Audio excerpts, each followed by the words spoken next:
I do these Jack Nicholson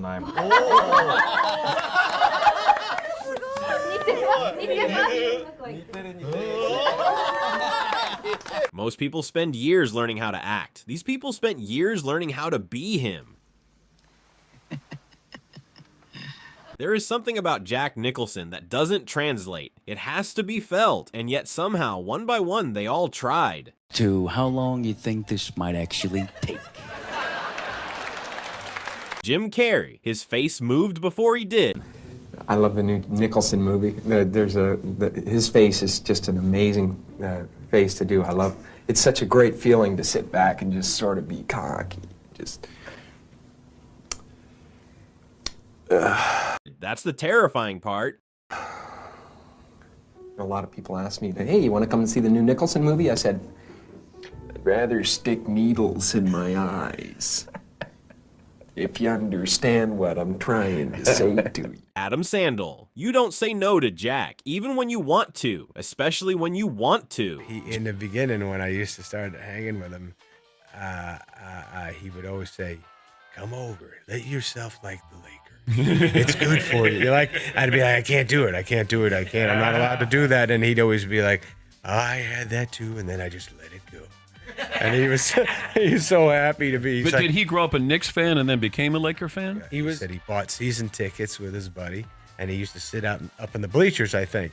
And when he first moved out, and he said, and I just allowed myself to enjoy the Lakers. And then, Robin Williams didn't imitate Jack. He channeled something older, darker. Hamlet was just the excuse. Nicholson, you can think of him. Yeah, he could do great. He'd be a great Hamlet, just like neither a borrower nor a lender be. And the T-shirts keep for thine self. Kevin Pollak. There are things people only say about you when you're not in the room. Jack was never not in the room. I'm supposed to be looking at Jack, and all I see is my mom behind him. So I am freaking out, and Nicholson sees how unnerved I am and thinks it would be hilarious to give me a hard time about it. So he comes over the table there where we're all sitting between setups and says, hey, Kev.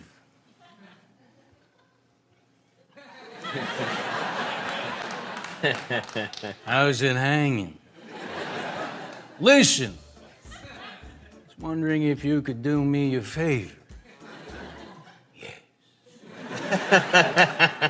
I was hoping you might be able to get your mom off my ass. Huh? Jimmy Fallon. Some prizes aren't worth anything until Jack Nicholson is the one offering them. Jack Nicholson's the coolest guy. Again, one of those guys where his voice is his voice. It's like, you're you. He's Jack Nicholson. So he looks at me, he's got a sunglasses, and he goes, did you get the prize yet? And I go, I swear to God. I open up the prize. It's a sticker. It's a picture of a snake. He goes, when I was a kid, we used to get metal things like tin whistles, stuff like that. Then everything changes. And without even looking at me, he's looking out at the game. He goes, now you get a picture of a f***ing snake.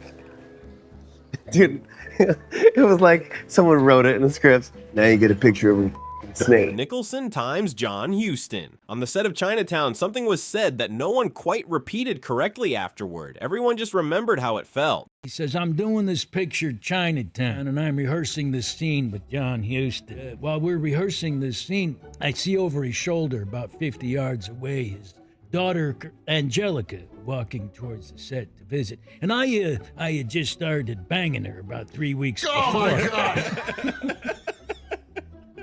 And I realized I hadn't told the old man yet. And I'm thinking all these things as we're rehearsing the scene, and I come out of those thoughts and get back into the rehearsal at the exact moment that his character says to mine, Mr. Giddis, are you sleeping with my daughter? Now that's surreal. And he turns on a dime, and he walks into his trailer, and I'm standing in a parking lot saying out loud, did anybody else see that? Tom Cruise. He didn't do an impression, he absorbed something. A Few Good Men was just the container. And now you think you can get him to just say it? I think he wants to say it. I think he's pissed off that he's got to hide from us. I think he wants to say that he made a command decision and that's the end of it. He eats breakfast 300 yards away from 4,000 Cubans that are trying to kill him. Michael Keaton times Jack Nicholson, 2 men, 2 masks, 1 makeup chair, neither of them blinked first. Morning was like this, I'd walk in and go, morning, Kates. And then I'd go into makeup, which was extensive, and just go like this, just go. And sleep, which is wise. So one morning, we always say, hey, what are you doing? What you do last night or whatever? And he goes, damn good darts tournament last night. My hand to God. My hand to God. Damn good darts tournament. That's a man with a problem. One day he looked over at me. We're both being made up in our suits. And he just looks at me and says, well, we just gotta let the wardrobe do the acting, kid. And that's true. After a while, man, you just work the suit, you know? Every impression is a kind of confession. It says, this is the person I studied. This is the thing I couldn't look away from. The question was never who did Jack best. It was why. All of them felt like they had to try.